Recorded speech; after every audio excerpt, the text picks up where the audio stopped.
on ne peut rien faire tant qu'on n'a pas l'adhésion d'un nombre suffisant de personnels, surtout des personnels enseignants d'ailleurs, dans un cursus. Il faut qu'ils voient de la valeur pour aller sur cette démarche compétence. Et donc cet aspect de sensibilisation, il est crucial.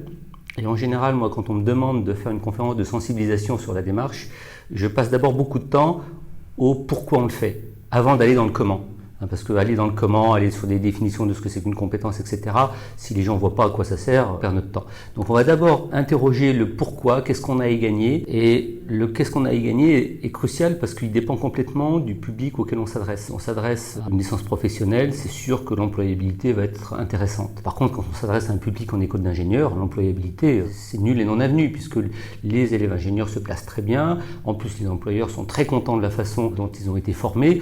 Donc l'employabilité, c'est un levier complètement inopérant. Moi, je commence toujours par essayer de sonder le public pour voir un petit peu ce qu'ils en pensent a priori de la démarche compétence. Il est assez fréquent qu'il y ait quelques réfractaires, mais finalement, ils ne sont pas si nombreux que ça. Et quand on les interroge avec des boîtiers de vote, ça permet de le poser. Ça permet de poser qu'il y en a finalement très peu, des réfractaires a priori. Il y a souvent quelques convaincus, parce qu'ils sont bien documentés, ils ont vu un petit peu ce qu'il y avait à y gagner. Et puis, il y a souvent un ventre mou qui est ni trop favorable, ni trop défavorable. Et donc, la question du sens, elle est primordiale. Et moi, je commence toujours par ça, par essayer de regarder pourquoi et qu'est-ce qu'on a à y gagner. Si on est bien passé par une phase de sensibilisation où ils ont bien compris l'intérêt que ça a, déjà on a fait un grand pas. Après derrière, le nerf de la guerre, c'est le temps. Alors c'est pas tellement l'argent parce que les enseignants-chercheurs, en général, ils sont pas dans le métier parce qu'ils veulent faire fortune. Donc c'est clairement pas l'argent le ressort, même si c'est important qu'il y ait une certaine forme de valorisation de leur travail. Par contre, probablement, si on leur offre quelque chose qui leur permet de davantage développer leur recherche, ça ce serait sans doute un levier intéressant typiquement